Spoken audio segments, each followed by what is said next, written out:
तरुण श्याम दास आप सभी भक्तों के चरणों में साक्षात दंडवत प्रणाम करके आप सबका स्वागत करता हूं भगवत गीता के सिस्टमैटिक स्टडी कोर्स के अंदर। और जैसा कि हम लोग अभी भगवत गीता का फर्स्ट चैप्टर पे हैं और लास्ट का क्लास तक सेविया राधा ने आपकी लास्ट क्लास जो है वो ली थी, उसमें उसने आपको टिल वर्स 30th श्लोका तक कंप्लीट किया था। तो आज हम 31 से 40th वर्स कंप्लीट करेंगे of chapter 1 from Bhagavad Gita. Okay, so once again I welcome you all to this Bhagavad Gita class. और आप सभी का मैं धन्यवाद करना चाहूँगा कि आप लोग अपना समय निकाल के अपने सेल्फ रियलाइजेशन के लिए हम अपना थोड़ा समय निकाल रहे हैं। हालांकि हमें मनुष्य जीवन मिला है, तो मनुष्य जीवन के अंदर हमको ये काम तो करना ही चाहिए। और आप सब उस मार्ग पे चलने का एंडेवर कर रहे हैं, तो आप सबको बहुत बहुत धन्यवाद and welcome to this Bhagavad Gita class. So we will start today.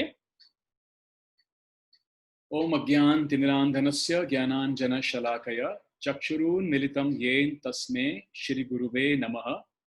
जय श्री कृष्ण चैतन्य प्रभु नित्यानंद श्री अद्वैत गदाधर श्रीवासादि गौर भक्त वृंद। हरे कृष्ण कृष्ण कृष्ण हरे हरे, हरे राम राम राम हरे हरे। हरे कृष्णा। सो चैप्टर 1 ऑफ भगवत गीता, अभी तक हमने 30 श्लोक कवर किए हैं। टोटल इस चैप्टर में 46 वर्सेस हैं। और ये जो चैप्टर है, जैसा हम जानते हैं, इसको बोलते हैं कुरुक्षेत्र के युद्ध स्थल में सैन्य निरीक्षण, तो नाम इसका है ही, लेकिन इसके साथ इसका नाम है, एक और नाम भी है, अर्जुन विषाद योगा, यानी लैमेंटेशन ऑफ अर्जुन।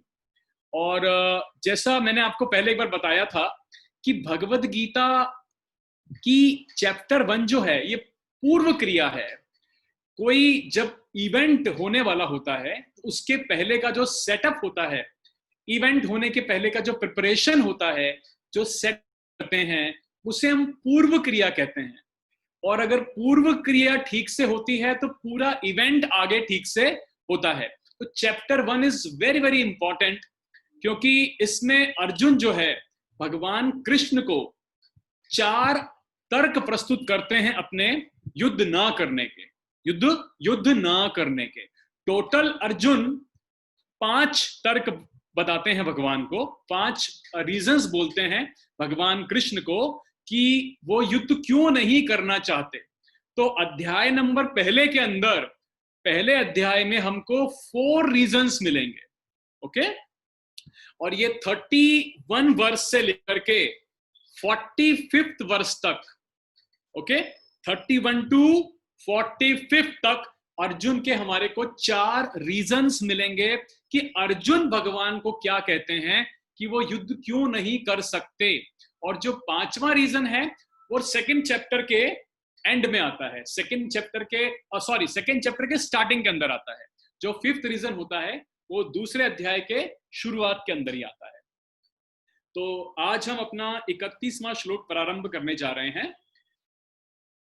मैं श्लोक पढ़ूंगा, आप सभी अपने अपने भगवत गीता आपके पास है तो आप अपने पास रख लें, उसे खोल लें और टेक्स्ट नंबर 31 खोल लीजिए, चैप्टर नंबर 1 में से 1.31।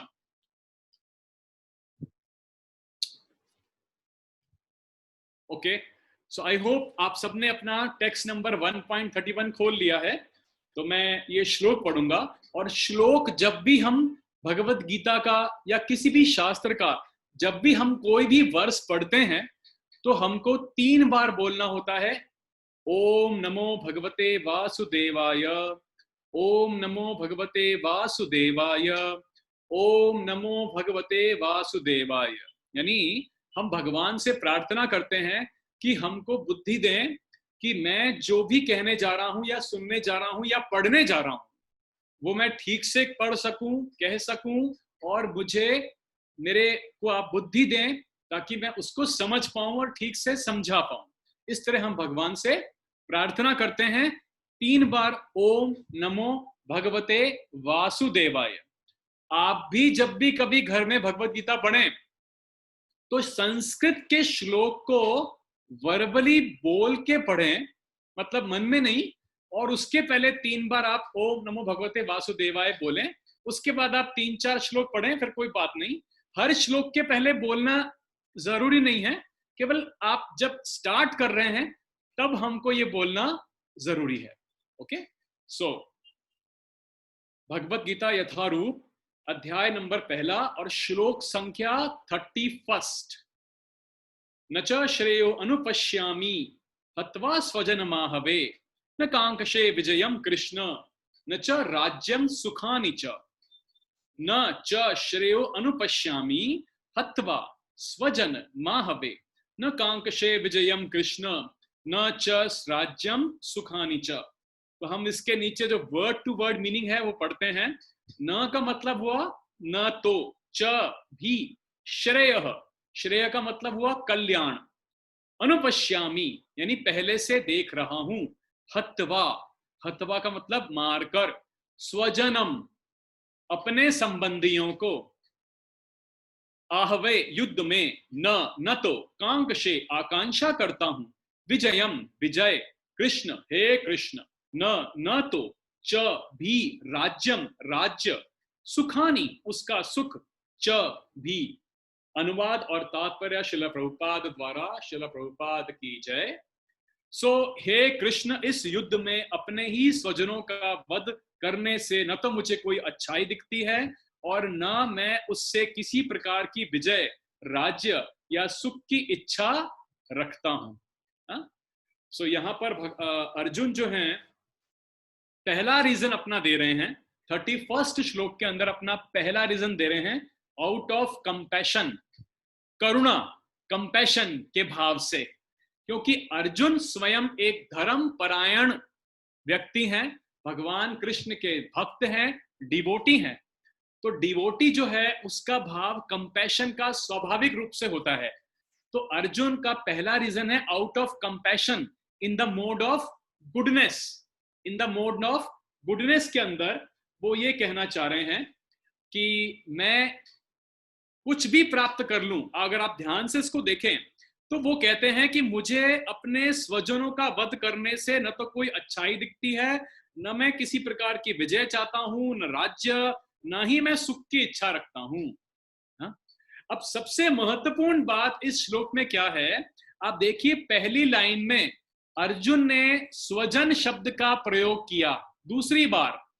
भगवत गीता के पहले अध्याय में अर्जुन ने पहले 28 वर्ष में स्वजन कहा था, यानी उनका भाव कौरवों और पांडवों का, दोनों पक्षों के लोगों को वो अपना संबंधी मान रहे थे।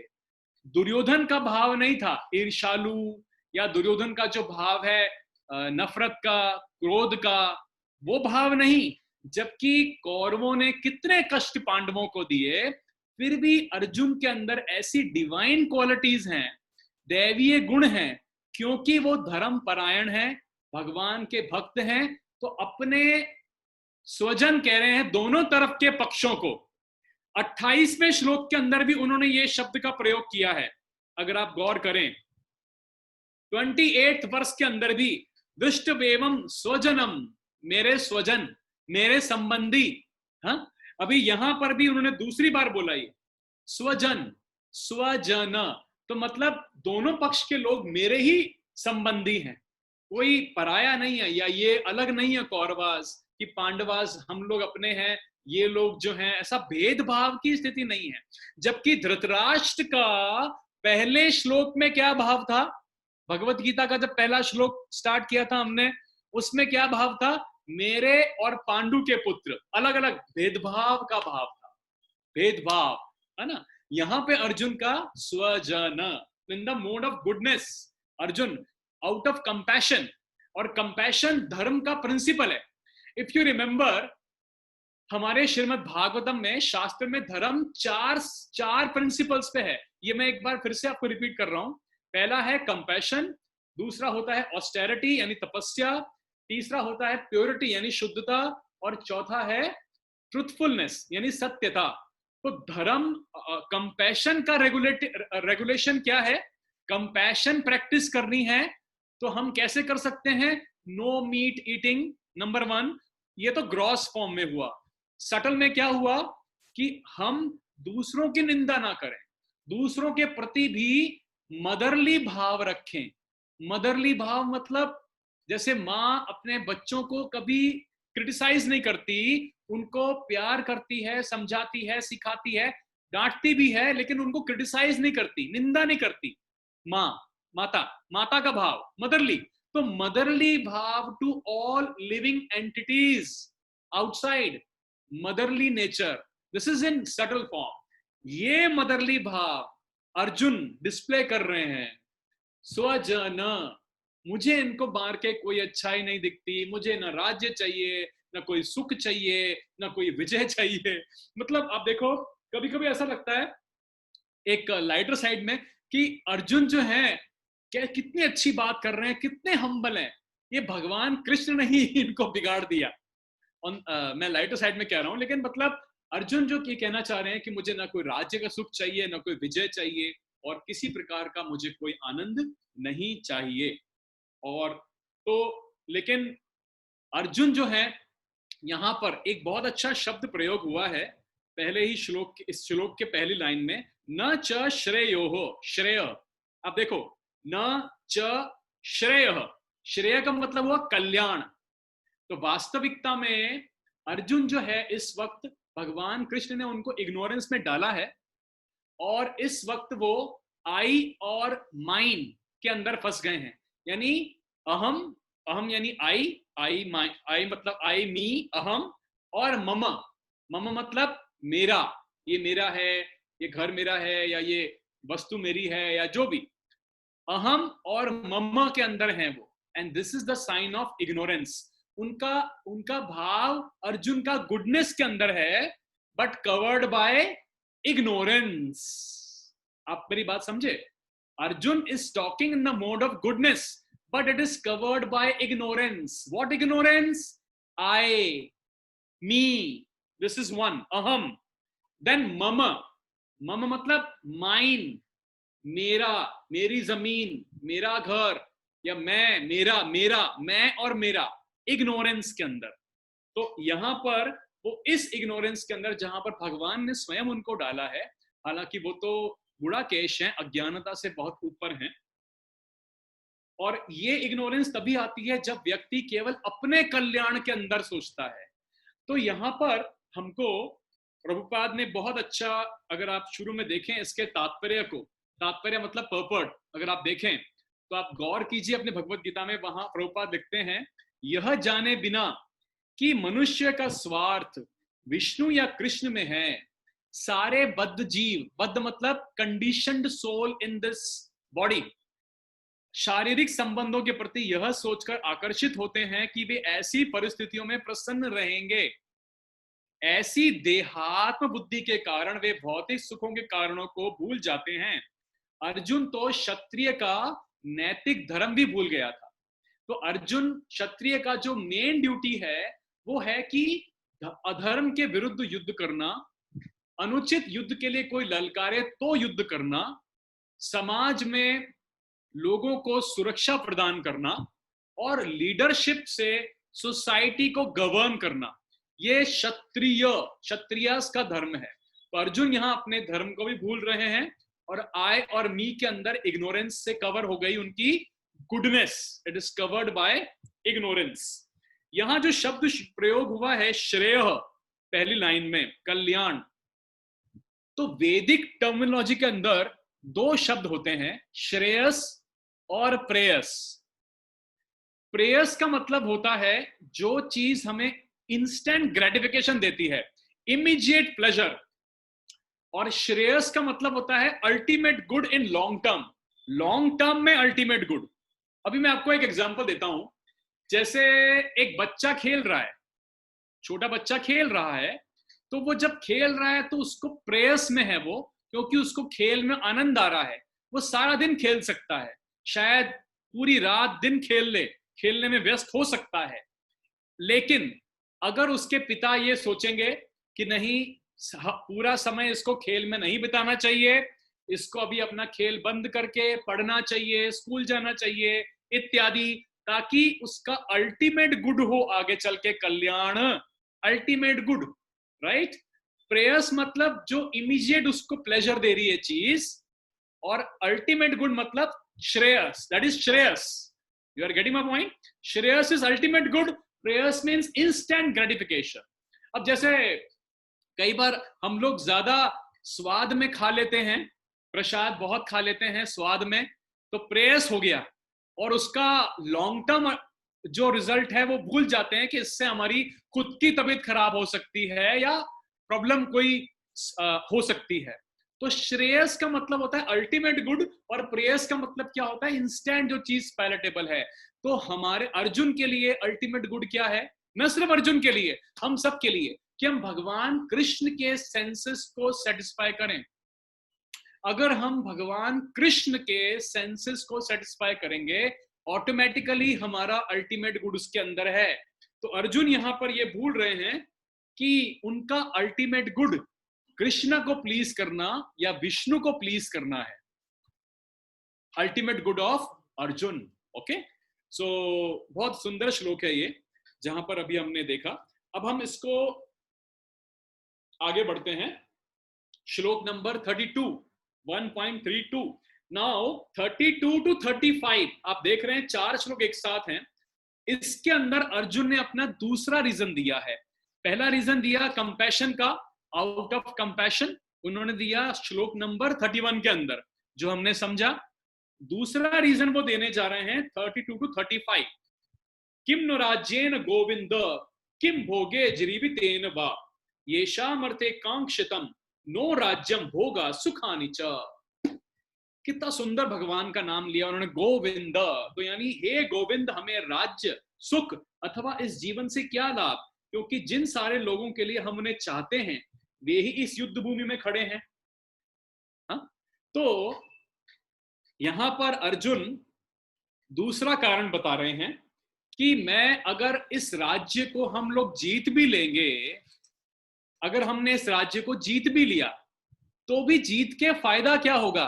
क्योंकि जो हमारे स्वजन हैं, इस तरफ के उस तरफ के दोनों स्वजन, और ये जो भी हमारे संबंधी हैं, जब ये युद्ध में रहेंगे ही नहीं, कोई रहेगा ही नहीं, तो मैं राज्य का भोग करूंगा कैसे?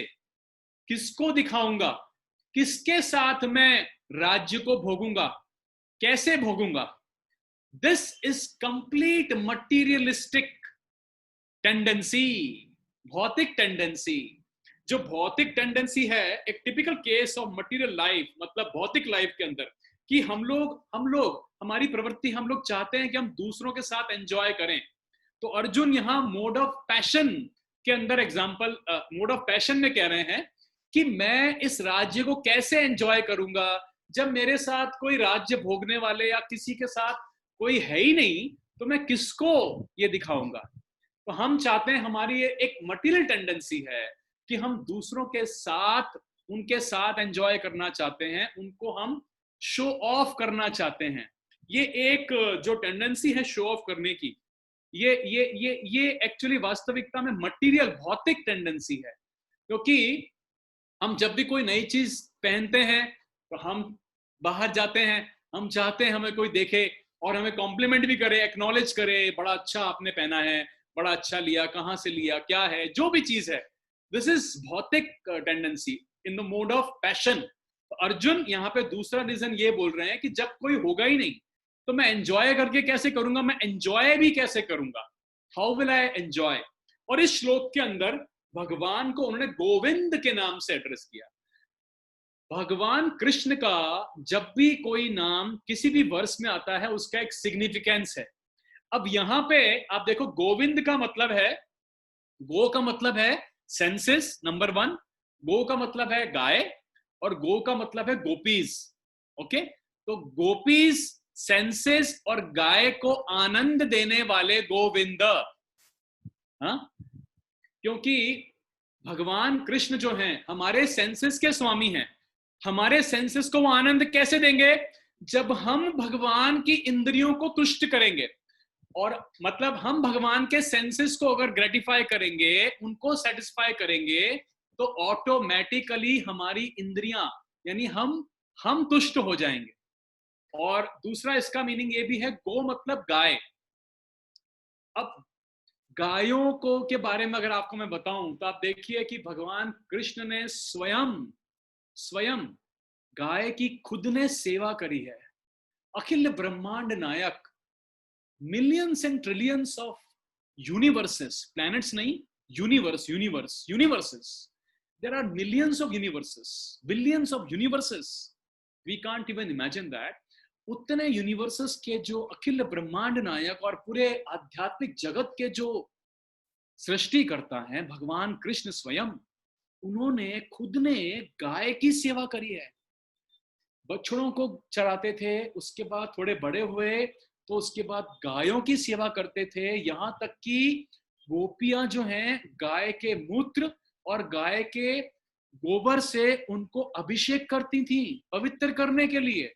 गाय गाय के पैरों की जो मिट्टी उड़ती उससे, जब उन्होंने बचपन में पूतना राक्षसी का वध किया था भगवान कृष्ण ने, तब पूतना जब मर गई और उसके शरीर से छोटे से भगवान कृष्ण को गोपीज ने नीचे उतारा, उतार के उनके ऊपर सबसे पहले गाय के मूत्र से और उनके गोबर से उनको पवित्र किया कि ये राक्षस से इनका स्पर्श हो गया, शुद्ध करने के लिए।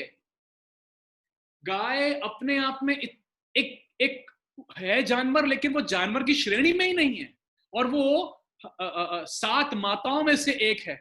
हमारे शास्त्रों के अनुसार हमारी 7 माताएं होती हैं। राजा की पत्नी हमारी माता समान है, गुरु की पत्नी हमारी माता समान है, ब्राह्मण की पत्नी हमारी माता समान है, गाय स्वयं हमारी माता समान है, हमारी पत्नी स्वयं जो है वो हमारी माता समान है। इस प्रकार टोटल 7 हमारी माताएं हैं। उसमें गाय एक बहुत ही सात्विक जीव है। तो अगर आपको कभी भी गाय की सेवा करने का मौका मिले, मैं तो कहता हूं गाय की सेवा रोज कीजिए। अपने घर में हम खाना बनाते हैं, 2-4 रोटी एक्स्ट्रा बना दीजिए। बाहर जा रहे हैं ऑफिस में, कहीं पर भी गाय दिखे उसको खिलाइए। ऐसे हमको सभी जीव को खिलाना चाहिए, लेकिन गाय की सेवा तो जब भी मिले कभी करना ही चाहिए। उससे हमें भगवान की कृपा बहुत अच्छी प्राप्त होती है, क्योंकि स्वयं भगवान ने उसकी सेवा करी। हाँ, स्वयं उसका गोबर, उसका उसका मूत्र अपने अपने ऊपर लिया, कृष्ण भगवान स्वयं। तो this is very very important. इसलिए गायों को आनंद देने वाले, हाँ, हमारे सेंसेस को आनंद देने वाले और गोपीज को आनंद देने वाले गोविंद। तो यहाँ अर्जुन कहते हैं कि ऐसा राज्य भोग के मैं क्या करूंगा जब कोई रहेगा ही नहीं। आगे क्या लिखते हैं, हे मधुसूदन। मधुसूदन इसलिए का मतलब ये होता है, मधु नामक राक्षस का भगवान कृष्ण ने वध किया था, तो मधुसूदन। अभी उनको कंफ्यूजन हो रहा है अंदर, तो अर्जुन के भी अंदर जो है कंफ्यूजन है, और कंफ्यूजन नाम का राक्षस है। वो चाहते हैं कि आप मेरे इस जो राक्षस है कंफ्यूजन नाम का, उसको दूर करें, क्योंकि आपने मधु नामक राक्षस का वध किया था। हे मधुसूदन। अनेक अनेक अनेक नाम आते हैं भगवान के। केशव, केशव मीन्स केशी नाम के असुर का भगवान ने वध किया था। जनार्दन, जनार्दन जो आगे आएगा, इसका जनार्दन का मतलब होता है सबको मेंटेन करने वाले। फिर जगन्नाथ, जगन्नाथ मीन्स सारे जगत के नाथ। हाँ, सो कभी भी जब भी कभी नाम आ रहा है भगवान कृष्ण का, it has a specific meaning in that verse. So हे मधुसूदन, जब गुरुजन, पितृगण, पुत्रगण, पितामह, मामा, ससुर, पौत्रगण, साले तथा अन्य सारे संबंधी अपना अपना धन एवं प्राण देने के लिए तत्पर हैं, मेरे समक्ष खड़े हैं, तो फिर मैं इन सबको क्यों मारना चाहूंगा, भले ही वो मुझे क्यों ना मार डालें। हे जीवों के पालक, यानी जनार्दन, जीवों के पालक, आप तो सभी जीवों को मेंटेन करने वाले हो, जनार्दन हो, तो आप क्यों चाहते हो कि मैं अपने पितृगण, पौत्रगण, पितामह, गुरुजनों की हत्या करूं। आपको तो अनुभव नहीं है इसका भगवान कृष्ण। आपने अपने सांदीपनी मुनि, जो भगवान कृष्ण के गुरु कौन थे, सांदीपनी मुनि, उनका वध आपने नहीं किया। आपके नाना उग्रसेन, भगवान कृष्ण के नाना कौन थे, उग्रसेन राजा मथुरा के, उनका आपने वध नहीं किया है। और आप क्यों चाहते हैं कि मैं अपने पितृगण और पितामह और गुरुजनों का वध करूं। हे जनार्दन, सबको मेंटेन करने वाले, आप क्यों चाहते हो कि मैं इन लोगों का वध करूं? और मैं एंजॉय किसके साथ करूंगा, किसको दिखाऊंगा ये ऐश्वर्य? ये इस श्लोक में भाव है, ये इस श्लोक में अर्जुन ये रीजन दे रहे हैं भगवान कृष्ण को। और आगे क्या बोलते हैं? हे जीवों के पालक, मैं इन सबसे लड़ने को तैयार नहीं, भले ही बदले में मुझे तीनों लोक क्यों ना मिले। यानी कि स्वर्ग लोक, हायर प्लैनेटरी सिस्टम, मिडल यानी पृथ्वी लोक, भूवर लोक, और फिर लोअर प्लैनेटरी सिस्टम्स। इस पृथ्वी की तो बात ही छोड़ दें, भला धृतराष्ट्र के पुत्रों को मारकर हमें कौन सी प्रसन्नता मिलेगी? सो यहां पर अर्जुन ने अपना दूसरा रीजन प्रस्तुत किया है कि इस प्रकार से राज्य का सुख भोगने का कोई, मुझे लगता है, फायदा नहीं है जब कोई रहेगा ही नहीं। और आप खुद जनार्दन हैं और आप सबको पालन करने वाले हैं, तो आप क्यों चाहते हैं कि मैं इन सब लोगों का वध करूं? और देखिए, हम जरा तात्पर्य थोड़ा देखते हैं, तो जो मैंने आपको बताया वही चीज यहां मिलती है। अर्जुन ने भगवान कृष्ण को गोविंद कहकर संबोधित किया क्योंकि वे गौवों तथा इंद्रियों के समस्त प्रसन्नता के विषय हैं।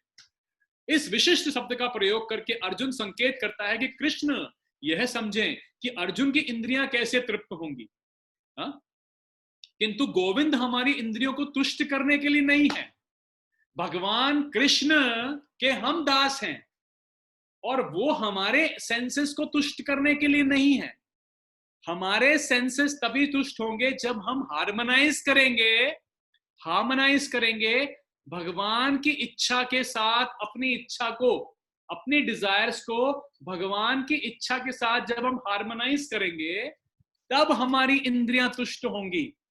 हम भगवान को अपना ऑर्डर करियर नहीं कह समझ सकते कि हम जाएं और बोलें कि आप तो इंद्रियों के स्वामी हैं हमारे, तो मेरी इंद्रियों को तुष्ट कीजिए, मेरा ये करके लाइए, मुझे ये चाहिए, मुझे ऐसा चाहिए। वो सब देंगे हमको, लेकिन भगवान की सबसे पहले हमें इंद्रियों को तुष्ट करना होगा। अब सवाल ये उठेगा कि मैं भगवान की इंद्रियों को कैसे तुष्ट करूंगा?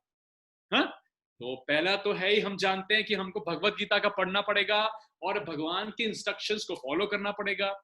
भगवान की हमें पूजा अर्चना करनी चाहिए। भगवान को जब भी हम खाना खाएं, बिना प्याज लहसुन का तुलसी डाल के भगवान को ऑफर करके ही खाना चाहिए। भगवान 3rd चैप्टर में इसके ऊपर बहुत अच्छा बताएंगे कि हर व्यक्ति को जो भी हम खाते हैं, भगवान कृष्ण को ऑफर करके ही हमको प्रसाद के रूप में उसको ग्रहण करना चाहिए। तो उनकी इंस्ट्रक्शंस को पालन करना, क्योंकि वो सुप्रीम लॉर्ड है, जब हम करेंगे ऑटोमेटिकली भगवान फिर हमारे इंद्रियों को तुष्ट कर देंगे। तो यहां पे यही लिखा है कि गोविंद हमारी इंद्रियों को तुष्ट करने के लिए नहीं है। हाँ, यदि हम गोविंद की इंद्रियों को तुष्ट करने का प्रयास करते हैं तो हमारी इंद्रियां स्वतः तुष्ट हो जाती हैं।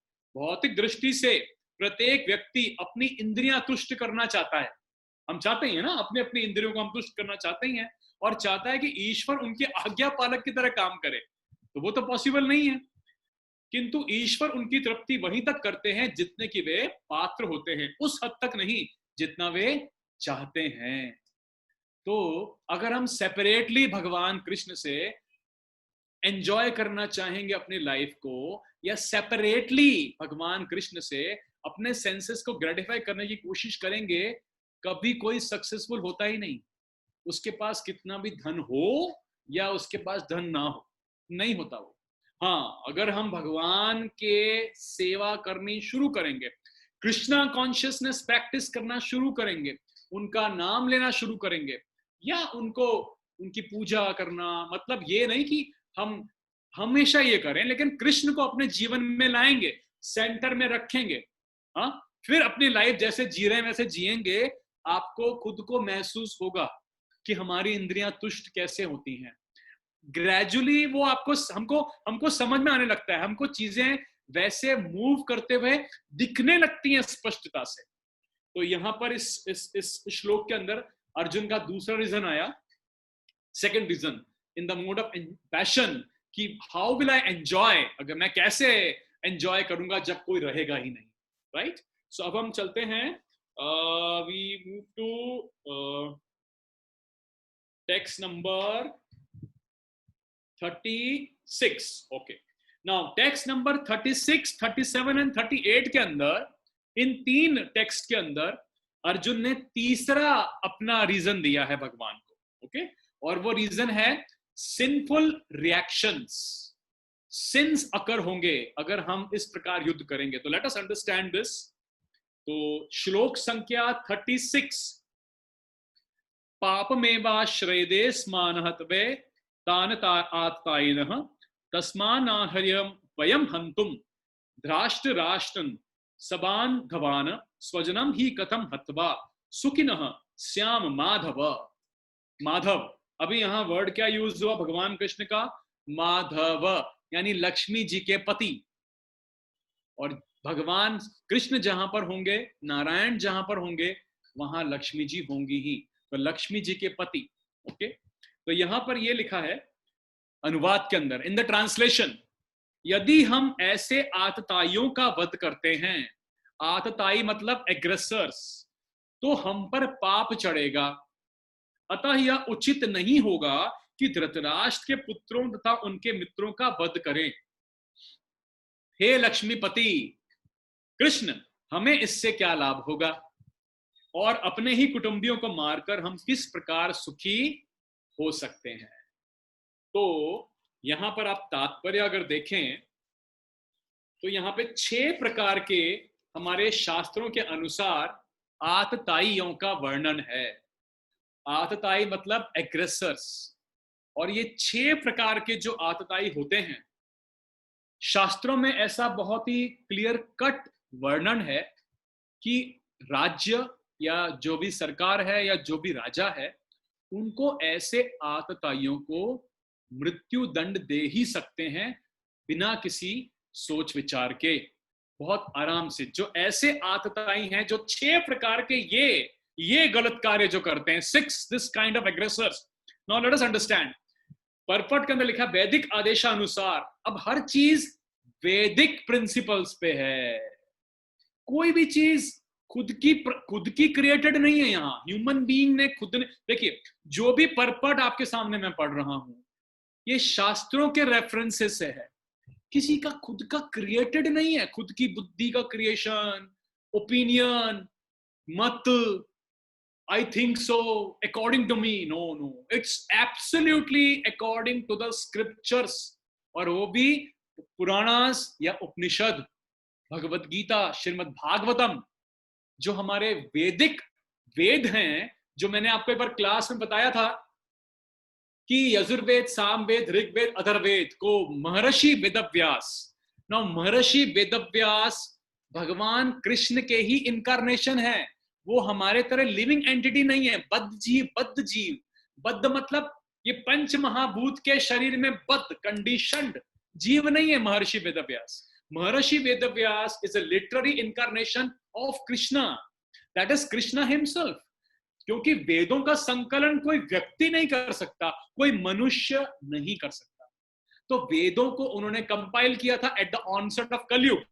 ओके, इन पुराणास 18 पुराण, 108 उपनिषद लिखे थे. तो वैदिक आदेश अनुसार हम जब तात्पर्य पढ़ते हैं तो क्या लिखा है? वैदिक आदेश अनुसार. It is mentioned in the Vedas. और मैंने आपको ये एक बार बताया था कि भगवान कृष्ण ने जो ये नॉलेज है अपने बारे में, स्वयं भौतिक सृष्टि की जो वैदिक नॉलेज है कंप्लीट, ये 4 लोगों को दी है. ब्रह्मा जी, शिव जी, लक्ष्मी जी और 4 कुमारास. ये 4 कुमारास ब्रह्मा जी के मानसिक पुत्र हैं. आप मेरी बात ध्यान से सुनिए. ये ब्रह्मा जी के क्या हैं? मानसिक पुत्र हैं. और इनको ये नॉलेज दी थी. और इसलिए आज भी 4 ऑथेंटिक संप्रदाय हैं. ब्रह्म संप्रदाय जो ब्रह्मा जी से आता है, रुद्र संप्रदाय जो शिव जी से आता है, डिसेंड होता है, श्री संप्रदाय जो लक्ष्मी जी द्वारा नीचे डिसेंड होता है, और कुमार संप्रदाय जो कुमारास द्वारा नीचे डिसेंड होता है. तो ब्रह्म संप्रदाय, इन 4 संप्रदाय के अंडर भगवत गीता पढ़ना is absolutely good and safe. क्योंकि ये चारों संप्रदाय में नॉलेज जो है वो क्लियर कट ऑथेंटिक है. ऐसा वेदव्यास ने पद्म पुराण के अंदर मेंशन्ड है. in the Padma Purana. It's mentioned in Padma Purana. Okay, so वैदिक आदेश के अनुसार 6 प्रकार के आत्ताएं होते हैं. पहला क्या, जो किसी को विष देता है, जहर देने वाला. दूसरा कौन, जो व्यक्ति दूसरों के घर में आग लगा देता है, घर में अग्नि लगाने वाला. तीसरा, घातक हथियार से आक्रमण करने वाला. चौथा, किसी का धन प्रॉपर्टी हड़पने वाला. पांचवा, दूसरे की लैंड जमीन को हड़पने वाला. और छठा, पराई स्त्री का अपहरण करने वाला. तो कौरवों ने पांडवों के साथ ये 6 के 6 कर्म किए थे, कुकर्म ये 6 के 6 किए थे. दुर्योधन ने बचपन में भीम को जहर दिया था, विष दिया था, मारने का प्रयास किया था. उन्होंने उनके घर में आग लगा के लाक्षागृह में कुंती माता और पांडवों को जिंदा जलाने का प्रयास किया था. तीसरा, घातक हथियार से उनके साथ कई बार उन पे आक्रमण किया था, विराट युद्ध में आक्रमण किया था. धन लूटा था उनका चीटिंग करके, और उनकी पूरी भूमि भी हड़पी थी. पूरा राज्य, पूरा धन, पूरा इंद्रप्रस्थ उन्होंने छीन लिया था महाराज युधिष्ठिर से कपट से. और उनकी स्त्री को भी, द्रौपदी जी को भी निर्वस्त्र करने का प्रयास किया गया था. तो 6 के 6 ऐसे आतताइयों का तुरंत वध कर देना चाहिए वैदिक आदेश के अनुसार. तो यहां पर ऐसा लिखा है, ऐसे आतताइयों का तुरंत वध कर देना चाहिए, क्योंकि इनके वध से कोई पाप नहीं लगता. लेकिन हर एक व्यक्ति को नहीं, गवर्नमेंट को, क्षत्रिय को, राज्य को, अथॉरिटी को वध करने का अधिकार है, जो सजा दे सकता है. आम नागरिक को नहीं. आम नागरिक हम नहीं कर सकते. ऐसा नहीं कि हमने देखा कि हमारा किसी ने धन लूट लिया तो हमने उसका जाके वध कर दिया. हमको अधिकार नहीं है. वो सजा देने वाला राज्य, सरकार, क्षत्रिय, राजा, वो उनको मृत्यु दंड दे सकता है. किंतु तो अर्जुन जो है वो सामान्य व्यक्ति नहीं है, वो स्वभाव से साधु हैं. और आप देखिए, लेकिन यहां पर अर्जुन जो हैं, उनका भाव जो है वो हृदय की अब दुर्बलता में जा रहे हैं. 31वें श्लोक के अंदर कंपैशन का रीजन उन्होंने दिया. Out of compassion, softness of heart. वो ठीक है, out of softness of heart. लेकिन अभी वो यहां पर दुर्बलता का प्रदर्शन कर रहे हैं अर्जुन, श्लोक संख्या 36 के अंदर. क्योंकि 6 जो व्यक्ति ऐसे 6 गलत कार्य करते हैं, वो आतताई चाहे कोई भी हो, चाहे वो हमारे पितामह हो, चाहे वो व्यक्ति हमारा पुत्र हो, चाहे वो कोई भी सगा संबंधी हो, उसको दंड तो क्षत्रिय का धर्म है कि देना ही चाहिए. वहां वो ऐसा नहीं सोच सकते कि ये मेरे स्वजन हैं, ये मेरे गुरुजन हैं, ये मेरे भाई हैं, भले ही ये 6 आतताई जो आतताई हैं और इन्होंने कई गलत कार्य किए हैं, तो भी मैं युद्ध ना करूं. ये हृदय की दुर्बलता है. Weakness of the heart, not softness, weakness. तो वीकनेस ऑफ हार्ट के अंदर एक क्षत्रिय अपना नैतिक धर्म भूल रहा है और अपनी जॉब प्रॉपरली नहीं कर रहा. वीकनेस ऑफ हार्ट जो है, उससे हम अपना नियत कर्म वो भी नहीं कर पाते, वो गलत है. तो यहां पर ये चीज अर्जुन कह रहे हैं कि हम इनको करेंगे, ऐसा होगा तो हम पर पाप चढ़ जाएगा क्योंकि हमारे स्वजन हैं. और अगला जो श्लोक है उसके अंदर वो ऐसा बोलते हैं, यदि अपि एते पश्यन्ति लोभ उपहत चेतसः कुलक्षय कृतम दोषम मित्र दोहे च पातकम कथम न ज्ञेयम स्माभिः पापादस्मा निवर्तितुम कुलक्षयम कृतम दोषम प्रपश्यति जनार्दन. 37 and 38. हे जनार्दन, यद्यपि लोभ से अभिभूत चित्त वाले ये लोग अपने परिवार को मारने या अपने मित्रों से द्रोह करने में कोई दोष नहीं देखते, किंतु हम लोग जो परिवार के विनष्ट करने में अपराध देख सकते हैं, ऐसे पाप कर्मों में क्यों प्रवृत्त हों. तो मैं पहले ये परपट छोटा है आपके लिए पढ़ता हूं. क्षत्रिय से यह आशा नहीं की जाती कि वह अपने विपक्षी दल या द्वारा युद्ध करने या जुआ खेलने का आमंत्रण दिए जाने पर मना करे. क्षत्रिय ऐसी अनिवार्यता में अर्जुन लड़ने से नकार नहीं सकता. क्योंकि उसको दुर्योधन के दल ने ललकारा था। इस प्रसंग में अर्जुन ने विचार किया कि हो सकता है कि दूसरा पक्ष इस ललकार के परिणामों के प्रति अनभिज्ञ हो, किंतु अर्जुन को तो दुष्परिणाम दिखाई पड़ रहे थे, अतः वह इस ललकार को स्वीकार नहीं कर सकता था। यदि परिणाम अच्छा हो तो कर्तव्य वस्तुतः पालनीय है, किंतु यदि परिणाम विपरीत हो तो हम उसके लिए बाध्य नहीं होते। इन पक्ष विपक्षों पर विचार करके अर्जुन ने युद्ध न करने का निश्चय लिया। तो भगवान कृष्ण को यही कह रहे हैं कि ये जो सामने लोग हैं हमारे, ये आउट ऑफ ग्रीड लोभ से अभिभूत हैं। तो हम जानते हैं कि 6 प्रकार के जो हमारे अंदर गलत वस्तुएं होती हैं, अनर्थास होते हैं। काम, क्रोध, लोभ, मोह, मद, मत्सर। यानी काम मतलब लस्ट, क्रोध मतलब एंगर, लोभ का मतलब ग्रीड, मोह का मतलब अटैचमेंट, मद का मतलब pride. I am this, I am that, I have this, I am having this position, I am like this, I am like that. This is my car, this is my bungalow, like that. Pride, false ego. And then matsar. Matsar means enviousness. दूसरे को देख के enviousness हो जाना। ये material भौतिक जगत में है, ये भौतिक जगत में है, भौतिक जगत की प्रकृति है enviousness. Everybody is envious of somebody. अगर किसी को दूसरे को परेशान करना है, उसको आप केवल इतना बताओ या ऐसा दिखाओ कि मैं बहुत प्रसन्न हूं, वो सामने वाला व्यक्ति अपने आप ही परेशान हो जाएगा। तो एनवियसनेस, ये 6 प्रकार के जो हैं, ये हमारे अंदर अनर्थास हैं। काम, क्रोध, लोभ, मोह, मद, मत्सर। हाँ, तो लेकिन जब हम कृष्णा कॉन्शियसनेस प्रैक्टिस करेंगे, धीरे धीरे धीरे हमारे अनर्थास कम कम कम होना शुरू हो जाए।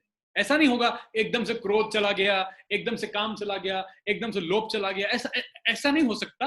ग्रेजुअली अपने आप हमको महसूस होगा कि हाँ, पहले मैं ज्यादा गुस्सा करता था, अभी कम करता हूं। पहले मैं ज्यादा ग्रीड करता था, अभी थोड़ा कम हो गया है। हाँ? तो there are these anarthas will gradually decrease जैसे जैसे हम कृष्ण भावनामृत में जाएंगे, क्योंकि श्रीमद् भागवतम में बहुत क्लियरली मेंशन्ड है कि जब कोई व्यक्ति, ये श्लोक श्रीमद् भागवतम का आपको 20, this is very important, 20 reference is there in Shrimad Bhagavatam. जब कोई व्यक्ति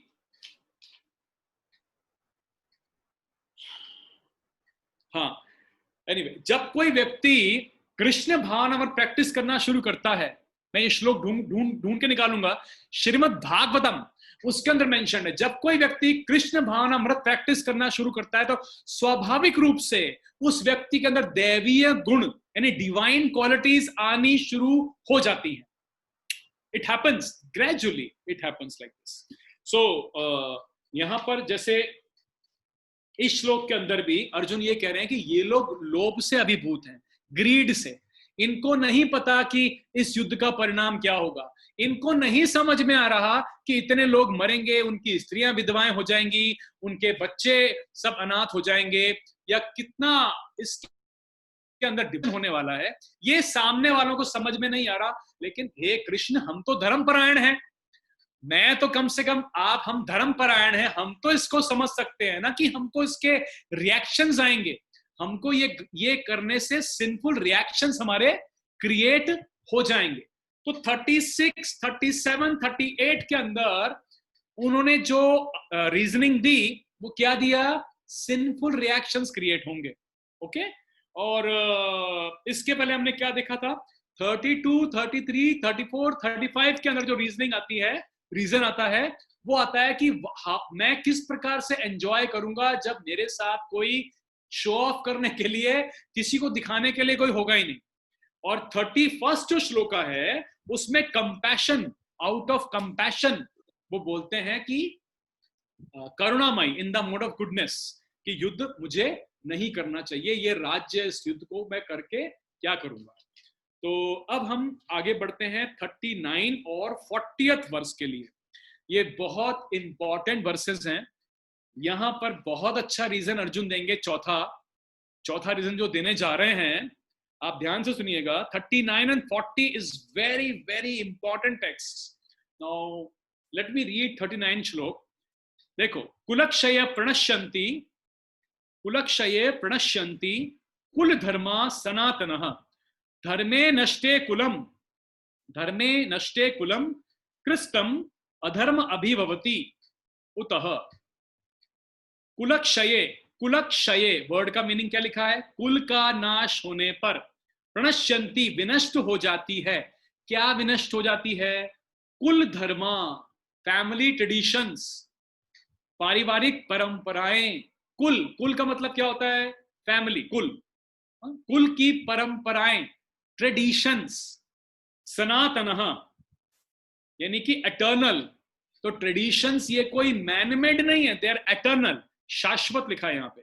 धर्मे नष्ट होने पर, कुल को, कृष्टम संपूर्ण, अधर्म अभिभवती बदल देता है, उत कहा जाता है। कुल का नाश होने पर सनातन कुल परंपरा नष्ट हो जाती है और इस तरह शेष कुल भी अधर्म में प्रवृत्त हो जाता है। अभी कुल के ट्रेडिशंस कैसे नष्ट होंगे? देखिए, अर्जुन इसमें यह कहना चाह रहे हैं कि सोसाइटी के अंदर, परिवार के अंदर ट्रेडिशंस होते हैं, हर चीज के पारिवारिक संस्कार होते हैं। हर चीज के संस्कार वेदों के अंदर वर्णित हैं। ये जो हम संस्कार, अभी कलयुग है, डिग्रेडेड एज है, last Kalyug is the most degraded age. 4,32,000 साल का ये कलयुग, जिसके अंदर केवल 5,100 साल निकले हैं, और आज हम देख रहे हैं कि पारिवारिक परंपराएं नष्ट हो रही हैं, वैदिक प्रिंसिपल्स खत्म हो रहे हैं। यानी क्या? हर चीज के संस्कार हैं। विवाह का संस्कार है, विवाह जो संस्कार हम विवाह देखते हैं, अग्नि के चारों ओर वैदिक मंत्रों का उच्चारण होता है, ये संस्कार है। ये किसी व्यक्ति ने बैठ के लिखा नहीं है कि ऐसे 7 चक्कर करो या अग्नि जलाओ। इट इज अ वैदिक संस्कार मेंशन इन द वेदास। इसी प्रकार से जब कोई व्यक्ति मरता है तो दाह संस्कार होता है, उसकी 13-14 दिन की पूरी विधि होती है। अगर वो विधि ठीक से नहीं की जाए तो उस आत्मा को ऊपर परेशानी होती है। पितृलोक में वो आत्मा तड़पती है अगर उसका ठीक से पुत्र यहाँ पर 14-15 दिन का उसका संस्कार ठीक से ना करे तो। ये आगे आएगा डिस्कशन इसमें। सो वैदिक संस्कार में दाह संस्कार है, बच्चे का जन्म होता है उसका संस्कार है, गर्भधान संस्कार है, जब स्त्री 6 मंथ या 7 मंथ प्रेग्नेंट होती है उसका संस्कार है। हर चीज का संस्कार है। हमने सुना है, हालांकि अभी कलयुग चल रहा है, हमको ये अभी चीजें अजीब लगती हैं सुनने में। अभी तक तो मुझे भी ऐसा लगता था कुछ सालों पहले तक कि ये सब क्या है, लेकिन वास्तविकता में वेदों के अंदर है ये। Vedas means knowledge. Vedanta means क्या हुआ? अंत, एंड ऑफ अल्टीमेट नॉलेज। तो everything that we see, any knowledge, architecture, physics, chemistry, biology, astrology, whatever we see, ये सारी नॉलेज वेदों के अंदर है। ओके, तो संस्कार, ये पारिवारिक संस्कार, तो पारिवारिक संस्कार नष्ट कैसे हो जाएंगे? जब इतने पुरुषों का हम वध कर देंगे। अर्जुन भगवान से क्या कह रहे हैं? जब इतने लाखों करोड़ों लोगों को मारेंगे तो घरों के पुरुष, वयोवृद्ध, वयस्क, वो मर जाएंगे।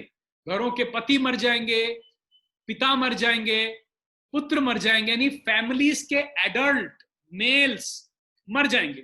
तो क्या हो जाएगा? स्त्रियां विधवा हो जाएंगी, स्त्रियां और बच्चे रह जाएंगे, माएं रह जाएंगी, बहनें रह जाएंगी, पुरुष तो सारे युद्ध में मर गए। तो जब ये मर जाएंगे तो कुल की परंपरा जो है वो कौन सिखाएगा बच्चों को? जब परिवार के वयोवृद्ध व्यक्ति नहीं है। आप मेरी बात समझ रहे हैं? देखो, परिवार के वयोवृद्ध वयस्क एडल्ट्स नहीं रहे, युद्ध में हमने मार दिए सबको, तो इनके मरने के बाद इनके बच्चों को पारिवारिक ट्रेडिशन का पता नहीं रहेगा, ज्ञान नहीं होगा, और ठीक से वो ट्रेडिशंस फॉलो नहीं होंगे। अभी मैं परपट पढ़ता हूं, let me explain you properly. देखो, परपट में वर्णाश्रम व्यवस्था में धार्मिक परंपराओं के अनेक नियम हैं। वर्ण आश्रम व्यवस्था जिनकी सहायता से परिवार के सदस्य ठीक से उन्नति करें, ताकि उनका ग्रेजुअली स्पिरिचुअल ग्रोथ हो, पारिवारिक परंपराएं, ये हर चीज के संस्कार है। जब बच्चा जन्म लेता है उसका संस्कार है, नामकरण संस्कार है। जब छोटा बच्चा पहली बार अन्न खिलाते हैं उसको अन्न पराशर संस्कार है। हालांकि अभी सो कॉल्ड वेस्टर्न जो हो गया उसके अंदर खैर अभी लोग वैदिक प्रिंसिपल्स को नहीं समझ पा रहे, वैदिक नॉलेज को भूलते जा रहे हैं, लेकिन ये सारे ट्रेडिशंस जो हैं ये नष्ट हो जाएंगे। तो यहां लिखा है कि परिवार के सदस्य ठीक से उन्नति करके आध्यात्मिक मूल्यों की उपलब्धि कर सकते हैं। परिवार में जन्म से लेकर मृत्यु तक के सारे संस्कारों के लिए वयोवृद्ध लोग उत्तरदायी होते हैं। कौन उत्तरदायी होता है? एडल्ट्स। बच्चों को कौन सिखाएगा?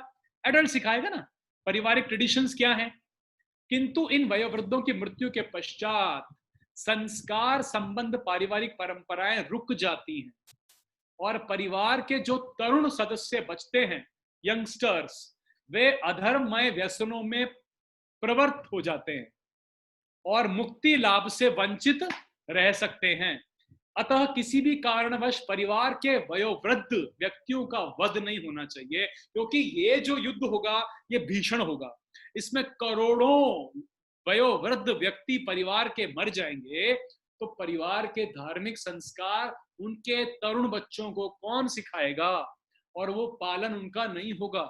सोसाइटी का स्ट्रक्चर बिगड़ेगा, सोशल स्ट्रक्चर में इम्बैलेंस होना शुरू हो जाएगा, लोग अधर्म में प्रवृत्त होने लग जाएंगे। जब उनको देखो, जब बच्चों को पारिवारिक ट्रेडिशन पता ही नहीं तो वो लोग अपने मन मर्जी खुद के ओपिनियन के अकॉर्डिंग काम करना शुरू कर देंगे। उनको लगेगा मैंने जो सोचा वो ठीक है। एक्चुअली में दिस इज रॉन्ग। वैदिक प्रिंसिपल्स में जो लिखा है we need to follow that. जब वो ऐसे अधर्म काम करने लगेंगे तो शास्त्रों के विरुद्ध काम होगा और वो पाप कर्म करने लगेंगे। क्यों? क्योंकि उनको पता नहीं है कि फैमिली ट्रेडिशंस क्या हैं। हर चीज के जो ट्रेडिशंस हैं समाजों के अंदर, हर हर हर कम्युनिटी के अंदर है। ब्राह्मण के संप्रदाय में अलग है, क्षत्रियों के समाज में अलग है, वैश्यों के समाज में अलग है, शूद्रों के समाज में अलग है। ये सब वैदिक principles are mentioned about for every, हर वर्ण के लिए, हर वर्ण के लिए, ब्राह्मण, क्षत्रिय, वैश्य, शूद्र, हर वर्ण के लिए दे आर मेंशन्ड। तो अर्जुन कितना इंटेलिजेंट बात कर रहा है। आप देखो, he is so intelligent, he is a military warrior, but what he is saying, he is saying अगर ऐसा हुआ कृष्ण तो ये ऐसा नहीं हो जाएगा, सब पारिवारिक कुल धर्म नष्ट हो जाएंगे, लोग पता नहीं कुछ भी करेंगे अपनी मन मर्जी से। हाँ, तो फिर की कैसी समाज बनने लग जाएगी। अब नेक्स्ट लोग देखो, एक और इंटेलिजेंट बात अर्जुन कहते हैं यहाँ पे 40th, this is the last verse आज का, वेरी इंपॉर्टेंट। मैं आपको ठीक से समझाऊंगा। देखो, अधर्मा विभावत कृष्ण प्रदुष्यन्ति कुल स्त्रियः स्त्रीषु दृष्टासु वार्ष्णेय जायते वर्ण Shankar. Let us read the translation. आप भगवत गीता में ट्रांसलेशन देखो। ओके, हे कृष्ण, जब कुल में अधर्म प्रमुख हो जाता है, कुल मतलब फैमिली, कुल परिवार जन होते हैं ना, उसको कुल कुल बोलते हैं ना, हमारे कुल देवी हैं, इष्ट कुल, कुल मीन्स फैमिली। जब कुल में, कुल की बात हो रही है यहाँ, कुल में अधर्म प्रमुख हो जाता है, यानी परिवारों में, घरों में, तो कुल की स्त्रियां दूषित हो जाती हैं। बाहर की, घर की स्त्रियां, यानी रेस्पेक्टेड फैमिलीज की स्त्री की बात हो रही है यहाँ पे। यहां जो बात हो रही है वो अच्छे परिवार की स्त्री की बात हो रही है। कुल की स्त्री क्या हो जाती है? दूषित, और स्त्रीत्व के पतन से हे वृष्णवंशी अवांछित संतानें उत्पन्न होती है। Very intelligent. सी, कहने का तात्पर्य यह है अर्जुन का, देखो, जब हम इतने करोड़ों लोगों को मार देंगे हे भगवान कृष्ण, तो क्या होगा? स्त्रियां विधवाएं होंगी, माताएं पुत्रों को खो देंगी, और बच्चे अपने बाप को खो देंगे, बहनें अपने भाइयों को खो देंगी। होगा कि नहीं? करोड़ों लोगों को मारा तो स्त्रियां जो हैं वो ही रह जाएंगी परिवारों में और बच्चे रह जाएंगे। जब स्त्रियां रह जाएंगी परिवारों में तो स्त्रियां दूसरे पुरुषों के साथ दूषित हो सकती हैं समाज के अंदर, क्योंकि उनके पति, उनके भाई, उनके पिता तो मर गए। अभी बहन, माताएं, पत्नियां जो बची हैं समाज में, इतनी करोड़ों लोगों को हम मारेंगे तो यहाँ क्या बोलना चाह रहे हैं वो, जब कुल के फैमिली ट्रेडिशंस बच्चों को पता नहीं होंगे तो स्त्रियां जो हैं वो दूसरे व्यक्तियों के साथ दूषित हो सकती हैं, दूषित होंगी, शी विल गो आउट। जब वो दूषित हो जाएंगी तो क्या होगा, अवांछित संतानें उत्पन्न होंगी, अनवांटेड प्रोजेनी, इलेजिटिमेट चिल्ड्रन, अवांछित संतानें उत्पन्न होंगी जिनकी परिवार में न माता उनकी चेस्ट होगी, पिता कोई और पता नहीं कौन होंगे, तो क्या फैमिली ट्रेडिशन उन बच्चों को सिखाए जा पाएंगे? नहीं, वो बच्चे अनकेयर्ड होंगे। क्या होंगे? Uncared children. देखो, जब एक घर के अंदर वाइफ चेस्ट एंड डिवोटेड है, ओके, चेस्ट डिवोटेड वाइफ, और हस्बैंड रिस्पॉन्सिबल है, एकदम responsible, protective for the family, वहां पर बच्चों को हम अच्छे संस्कार दे सकते हैं। ऐसे ऐसे कॉम्बिनेशन में जहां पति या पुरुष अपने परिवार को सुरक्षा प्रदान कर रहा है, भरण पोषण कर रहा है, अपने पत्नी और बच्चों को हर उनकी इच्छाओं को पूर्ण कर रहा है, उनको प्रसन्न रखता है, यह पुरुष का कर्तव्य है। पुरुष का कर्तव्य ये नहीं कि स्त्री को डोमिनेट करे, ये तो है ही नहीं, क्योंकि शास्त्रों में कहीं ऐसा लिखा ही नहीं है। शास्त्रों में तो स्त्रियों को अपना वर चुनने की अधिकार थी। द्रौपदी ने खुद ने अपना वर चुना अर्जुन को, and Arjun has to qualify to become Draupadi's husband also. they used to prove themselves, उसको प्रूव करना पड़ेगा कि मैं द्रौपदी का पति बन सकता हूं। तो पुरुष का ये कर्तव्य है, और स्त्री का कर्तव्य क्या है? शी शुड सर्व, अपने परिवार की सेवा करे, अपने पति की सेवा करे, अपने बच्चों की वो सेवा करे, chest devoted wife for the family. ऐसे कॉम्बिनेशन में बच्चों को संस्कार वैदिक दिए जाते हैं, जहां अच्छी संतानें उत्पन्न होके अच्छी जनसंख्या बनती है समाज में। लेकिन जब करोड़ों लोग मर जाएंगे, परिवार के हेड्स मर जाएंगे, हस्बैंड्स मर जाएंगे, तो स्त्रियां दूषित होंगी।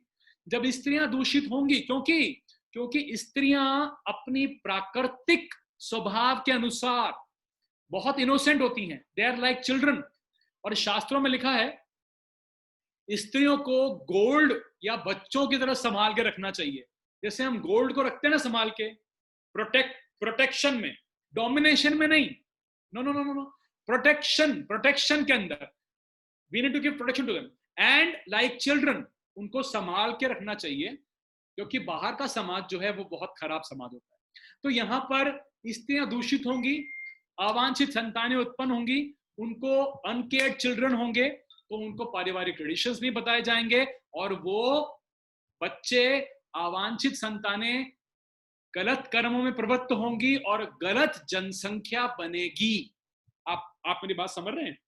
जो जनसंख्या में लोग आएंगे वो लोग ठीक नहीं होंगे ना, उनको ट्रेडिशंस नहीं पता, उनकी मदर उनका किसी और से संबंध हो गया, उनको ठीक से संस्कार प्राप्त नहीं हुए, संस्कार प्राप्त नहीं हुए तो अधर्म प्रवृत्तियों में पड़ गए, और अधर्म में पड़ने के बाद ऐसा व्यक्ति जब बड़ा होगा तो पॉपुलेशन में अच्छा व्यक्ति एंटर नहीं करेगा। और जब एक अच्छे परिवार में एक अच्छी वाइफ, एक अच्छा हस्बैंड अपने बच्चों को संस्कार देके बड़ा करेंगे तो समाज में अच्छा एक योगदान होता है, अच्छा कंट्रीब्यूशन किया सोसाइटी में, एक अच्छी जनसंख्या में अच्छे व्यक्ति को देखे। तो यहां पर अर्जुन का ये भाव है, अवांछित संतानें उत्पन्न होंगी, अनकेयर्ड, और ये बच्चे अनकेयर्ड रहेंगे ना, तो इन बच्चों का कोई ख्याल नहीं रखा जाएगा। पिता क्योंकि उनके लीगल फादर नहीं होंगे, इधर उधर वो बच्चे भटक जाएंगे। कितना कितना बढ़िया सोच रहे हैं Arjun, being a military warrior, कि कुलों में अधर्म प्रमुख हो जाएगा, फैमिली ट्रेडिशंस खत्म हो जाएंगे, और जब करोड़ों लोगों को मार दिया जाएगा तो उनकी जो फीमेल्स हैं घर की, वो इधर उधर दे कैन गेट पॉल्यूटेड, और उनसे जो संतानें उत्पन्न होंगी वो धर्म का कार्य नहीं करेंगी, अधर्म के कार्य में पड़ जाएंगी, और इस वजह से गलत संतानें उत्पन्न होकर समाज का स्ट्रक्चर बिगड़ जाएगा। क्या बिगड़ जाएगा? समाज का स्ट्रक्चर जो आज हो रहा है, इट्स हैपनिंग टुडे। ये जो अर्जुन बात कर रहे हैं ना, ये आज हम देख रहे हैं, क्योंकि आज के जो भी एजुकेशन सिस्टम है वहां पर व्यक्ति को मॉरल वैल्यूज, प्रिंसिपल्स के बारे में बात की ही नहीं जाती, डिवाइन क्वालिटीज के बारे में बात ही नहीं होती। केवल सिखाया जाता है how to become more greedy, how to become more angry, how to become more lusty, how to envious people, that's all. काम, क्रोध, लोभ, मोह, get attached to things, मद, प्राइड, मत्सर. अभी मैं एक छोटा सा वीडियो देख रहा था किसी का, जिसमें एक यंगस्टर आया अहमदाबाद का, किसी को प्रश्न कर रहा था, किसी सीनियर को क्वेश्चन कर रहा था. क्या कर रहा था? क्वेश्चन. वो यंगस्टर जो था, उसको इतना भी वो क्वालिफाइड नहीं था कि क्वेश्चन किस भाव में करना चाहिए. जब हम किसी एल्डर को क्वेश्चन करते हैं ना, किसी नॉलेजेबल व्यक्ति को, गुरु, टीचर को, तो आज के यंगस्टर चैलेंजिंग मोड में बात करते हैं. Excuse me, I want to know, challenging mode, कि मैं स्मार्ट हूं कि तुम स्मार्ट हो. ये तो भाव ही गलत है. अगर कोई व्यक्ति अपने से एल्डर, अपने से ज्यादा अनुभवी व्यक्ति को प्रश्न कर रहा है, उसको प्रश्न करना चाहिए सबमिसिव मोड में, कि मैं नहीं जानता हूं, मेरे को समझ में नहीं आ रहा, क्या आप मुझे समझा सकते हैं? Submissive mode. ये आगे आएगा सेकंड चैप्टर के अंदर, बहुत अच्छा आएगा. सबमिसिव मोड के अंदर रेस्पेक्टफुल वे में बात करते हुए. पर आजकल जो लोग, यंगस्टर प्रश्न करते हैं घर पे पेरेंट्स से या स्कूल कॉलेज में टीचर्स के साथ, वो ऐसे करते हैं कि ये प्रूव करना चाहते हैं कि I am smarter than my teacher. Because उसको बेचारे को पता ही नहीं कि मॉरल प्रिंसिपल्स क्या है, वैदिक संस्कार, वैदिक नॉलेज के बारे में नॉलेज है ही नहीं. वहां तो स्कूल में उसको सिखा रहे हैं ग्रीडी बनो, लस्टी बनो, become more angry and become more attached and become more envious. You should be envious. उसने टॉप कर दिया, become envious. That's fantastic. This is the way current education and current generation is developing. अभी ये generation बड़ी होगी with all filled with enviousness, filled with ego, filled with anger, filled with greed. What kind of social structure it will have? तो कहने का मेरा तात्पर्य आपसे ये था कि अर्जुन ने कितनी अच्छी बात करी लास्ट के 2 श्लोकों में, कि एक तो फैमिली ट्रेडिशंस नहीं रहेंगे, और दूसरा क्या बताया कि कुल की स्त्रियां पतित हो जाएंगी दूसरे पुरुषों के साथ, और अवांछित संतानें गलत सोसाइटी क्रिएट करेगी. Social structure will get disturb. So आज हम कक्षा अपना यहाँ पे कंप्लीट करते हैं. हमने 31 से 40th श्लोका तक हमने कवर किया. आप इसके जो परपट्स हैं, मेरी आपसे रिक्वेस्ट है कि जो इसके परपट्स हैं उसे आप पढ़ लें, उसे एक बार आप अच्छे से पढ़ लो, और कोई भी प्रश्न अगर आपको आए तो आप पूछना. और अभी भी अगर किसी को कोई प्रश्न है तो मैं चाहता हूं कि आप पूछिए. जो अभी तक हमने डिस्कस किया आज, श्लोक 31 से 40, एनीबडी हैज एनी क्वेश्चन? तो we can take some questions. Anybody? I hope आपको सबको समझ में आ रहा है ठीक से.